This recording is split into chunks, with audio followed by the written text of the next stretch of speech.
Welcome, welcome, welcome, everybody, to this reading. Take what resonates, leave what doesn't. Doesn't resonate, don't worry about it. It's not for everybody.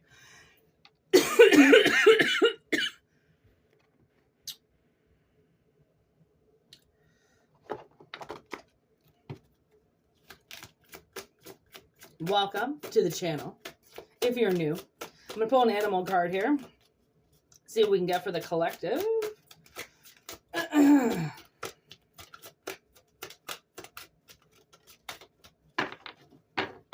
There we go.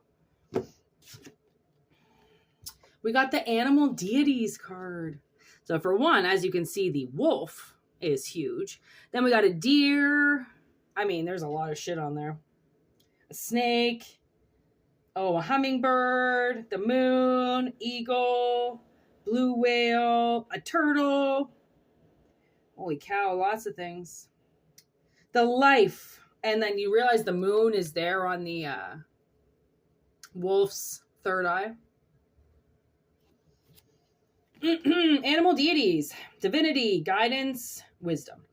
To many peoples around the world, animals represent the first beings, the ancient ones, the all-knowing deities responsible for the creation of all things and the source and strength of guidance in times of trouble or need.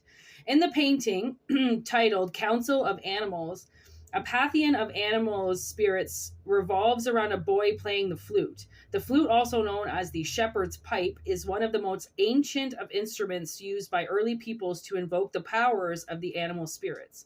In India, the god Krishna charmed the animal spirits by playing the shepherd's pipe. The early Greeks believed that Pan, the woodland god of the flocks, fertility, and nature, was the inventor of the pipe, which he played for the dancing of the nymphs. Oh, that's so beautiful. So, I think the overall here that we're getting for the reading is, I think there's a lot of spirits around you. Ooh, yeah, let's do this. I think there's a lot of spirits around you. And I think they are speaking to you. So let's see what, I got a couple of decks here. Let's see what it says.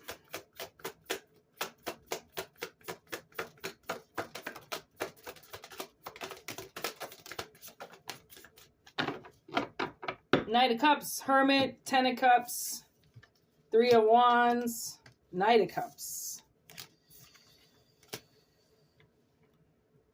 The elephant, the owl, the peacock, the zebra, and the lizard. There's your council of animals right there. Okay. All lined up. Okay. So, it looks like, I mean, the wisdom just between the elephant and the owl alone is ancient. Okay, with the peacock, again, the third eye. Zebra's got his third eye lit up. And then the lizard, the ever-changing lizard that sheds its skin in the most crucial environment. Okay, one of the most gnarliest environments possible, the desert. Okay, where barely anything can even grow. Okay, so it's like we've got inevitable, possibly inevitable change. Okay, that you think is impossible because of your surroundings. But maybe you actually know that this change is coming. Right? You might be able to feel it. There's the world. Wow, okay.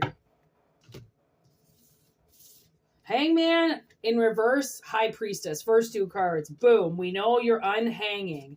You're getting unhinged. Okay, we got the Knight of Swords, and we got the Sun. Beautiful. Six of Cups, Knight of Cups, Chariot. Then Father of Wands, Seven of Wands, Three of Pentacles, with the World. And the Ten of Swords. I'm telling you, not too far off from this lizard. Okay? So, somebody is going to shed a skin. If that's you, awesome. It could be somebody around you, okay? And the shedding of the skin is the end, okay? That's the end of something.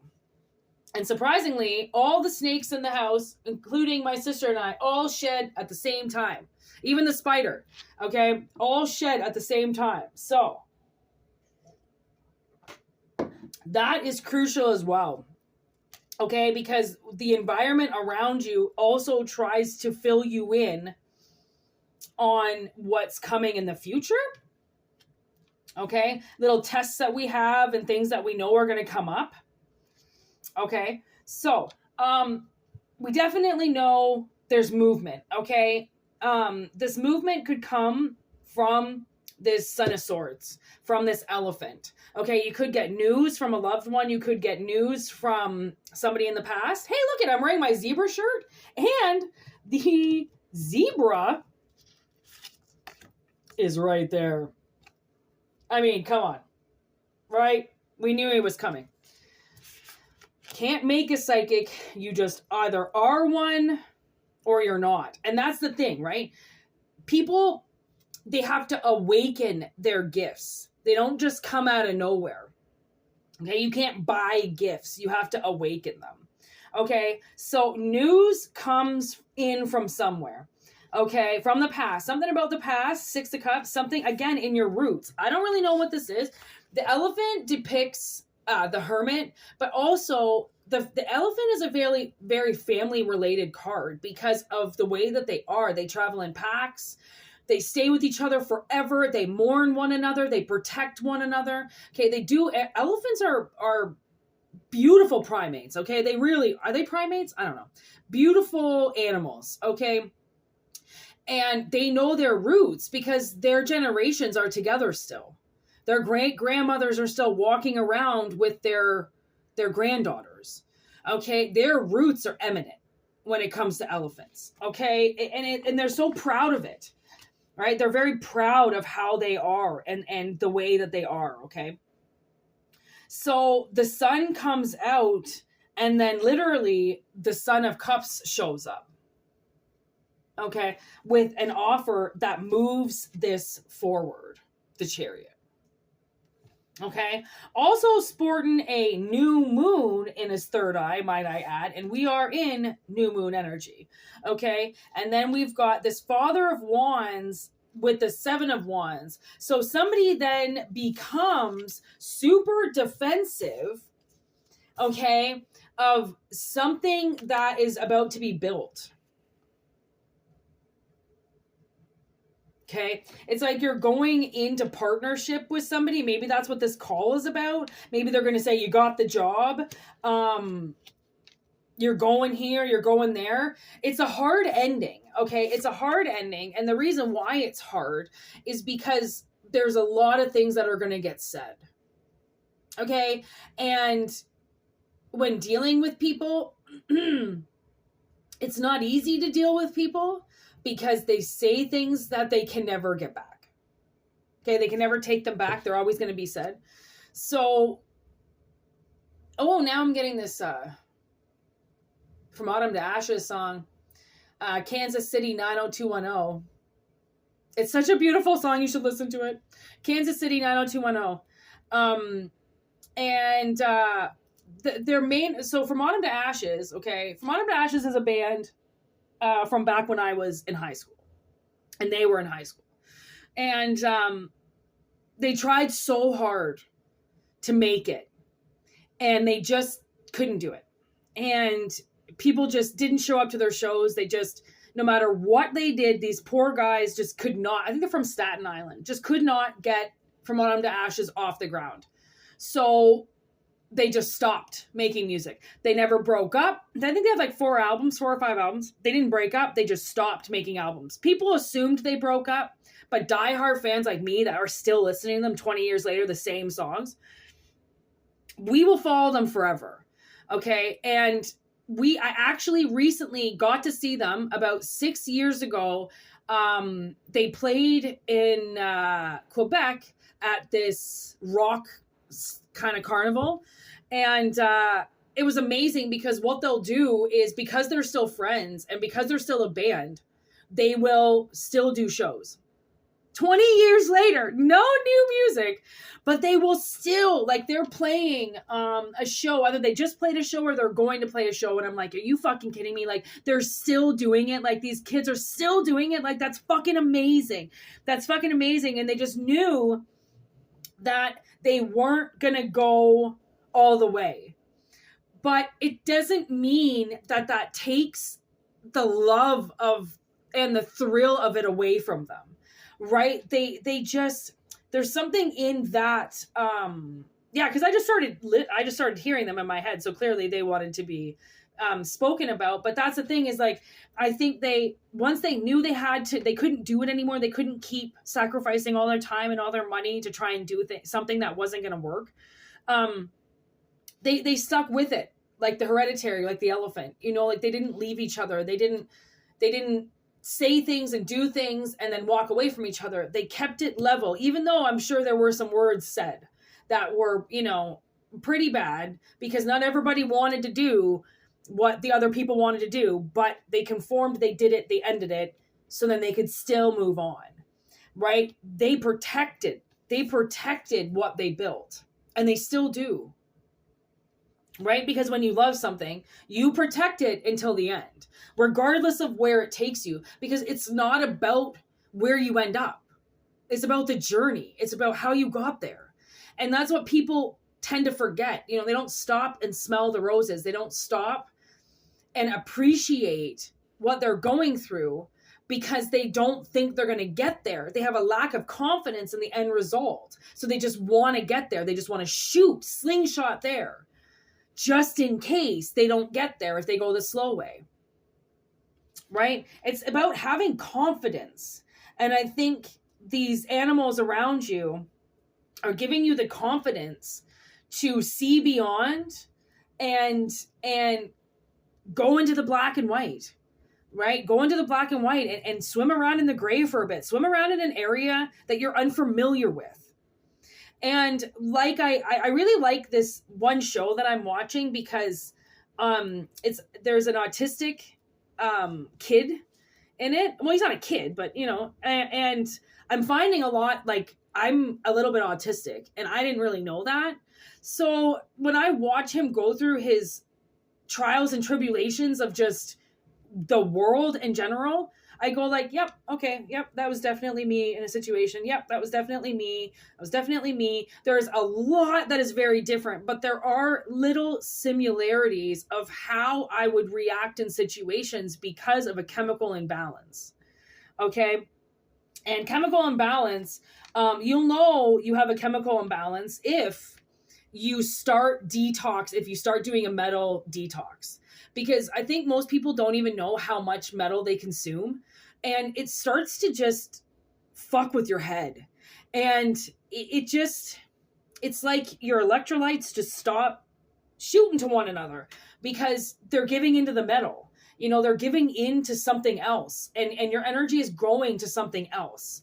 And you need to remove that metal so then you can live again. And I'm finding, like, because I can see a couple things in my sister where I'm like, oh my God, like, you got to do your metal detox because I can see your brain is overloading and you're shorting out, right? Because you're trying to go too quickly because of the overload that's in your head. So if you want to know if you have a metal overload, start to detox. I can guarantee you, if you're in your 30s or 40s, 50s, you've got a metal overload in your body just from living. Okay. Aluminum in general can, everything is stored in aluminum. Do you realize that? We put aluminum over our food. We put food into the aluminum. We fucking bake in aluminum. Everything is aluminum. What do you think aluminum is? It's metal, right? There's mercury and more things than you think. So I'm just saying, like, if you're glitching out or you're scared to change, you want to live in the black and white because you can see, like, a lot of us too. I mean, when you have gifts, your family members had them too. Right? You have to awaken what you want. And like, for me, when I bought my first deck of tarot cards and did my first actual reading, I knew that this was what I always do. Whether it's I drew petroglyphs in the past, or whether I had cards. Fortunes are not what you think they are. It's not about reading the future. It's about reading the current energy of somebody who's trapped. Right? If you don't know you're trapped, then why would you look for a reading to get untrapped? You don't know you're trapped. So it's one of those things where tarot can help in regards to just helping people find their own process, how they do things versus how everybody else does things. Because if you were anything like me, you were supposed to do everything the way that like your family did it. And that was it. You don't draw outside the lines. You don't act like you're supposed to, you just are on your best behavior. Well, what does your best behavior mean? You're not speaking. You're not laughing. You're not having a good time. You're not being human if you're on your best behavior, right? Even my boss last night, one of the girls, I'm pretty sure came in drunk, and she was just a hoot. And she was making so much noise. Okay. And I'm deaf. So I already have a hard time, right? My manager fucking yelled at us twice to be quiet. And I'm just like, bitch, like, this is called high volume. This is called we're all actually having a great time in this shitty environment with you. Okay? Like, some people, they don't know how to vibe high. They don't know how to keep that vibe high. They feed off other people. They could be having a great day, and then all of a sudden they get with somebody and that person's in a really bad mood, and then poof, the other person's energy just goes right down, right? And like that really sucks, because then people are putting their energy onto you. Or you don't know how to protect your aura. And in that case, if you don't know how to protect your aura, then there are many techniques that you can do to protect yourself. And a lot of them is like third eye visuals, right? Closing your eyes, seeing your aura as a bubble around you, filling that bubble up with positive energy, and then sealing it shut and saying, a mantra or an incantation or a spell or whatever. Nobody can penetrate my aura. Nobody can penetrate my aura. Whatever it is that you want to say from here to, from nighttime to day, nobody can penetrate my aura. Nobody can get into me. Nobody can infiltrate me. Nobody can change my mind. Nobody can fuck with. I try not to swear, because the universe doesn't really know what swear words are. So try to be like nice and clean with your language when speaking to the universe. I had to teach my sister that, because she had a lot of angst, and she'd be like, well, I fucking told the universe this morning, if they don't fucking, and I go, ugh, how many times did you say fuck? And she's like, I don't know. And I'm like, okay, well, try that again and don't swear. And she was like angry that I even said that. And I'm like, I know you're mad. I know you're mad at everything, but they're not going to understand that. Fucking. It sounds like you're just getting fucked all the time, and they don't really even know what that is. So it's not a word to them, it's not communicationable word to them anyways, right? So just be careful how you speak to the universe, and be very clear with what you say and with the energies around you, right? You've got a lot of influence around you right now. And to me, the way that I see that is a good thing, because it's good influence, not bad, right? It's things that are going to help you get through really anxiety-driven situations, okay? Where you feel like you're going to be the bad guy, or you feel like you can't be yourself. Be yourself. Say what's on your mind. If people walk away, it's their fault. If they're that hell-bent on wanting you to be a certain way, then ask yourself why. Why do you want me to be a certain way? Why do you only want to hang out with me when it's like this? Because there's more to me than just this relationship and what we do, right? So, and that's the thing, is like, if people don't really like you, or if they're not really interested in you, try to have a serious conversation with them and watch how uncomfortable they get, and try to change the situation. And then it's like, well, now like, I listen to you all the time. I always listen to you when you have a problem. Every time I've got a problem, you walk away. It's not a friend. It's a narcissist. Okay? And we got Ram. Look at it on the top of the deck there. Actually, Owl's been chilling on the top for quite a while. And now we've got the Ram. And that's about sacrifice, growth, and divine life. It's been long associated with sacrifice and ritual slaughter.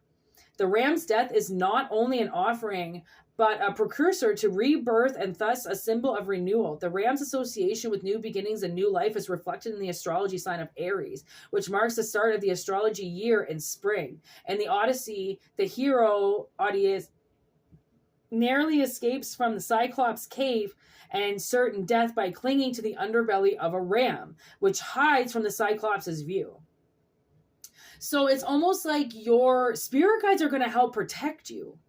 Okay? Because I think they want to see you transform. They want to see you do something else with your life, because there's obviously something that you were meant to do, right? And I'm figuring out all sorts of different things that I know I'm supposed to do. And it's not about becoming the most popular person in the world. It's about reaching people. That's all it is. It's just about reaching people. And it's not a popularity contest. And so many people think that it is. They think that the more likes, the more subscribers, the more views they get, the more important they are.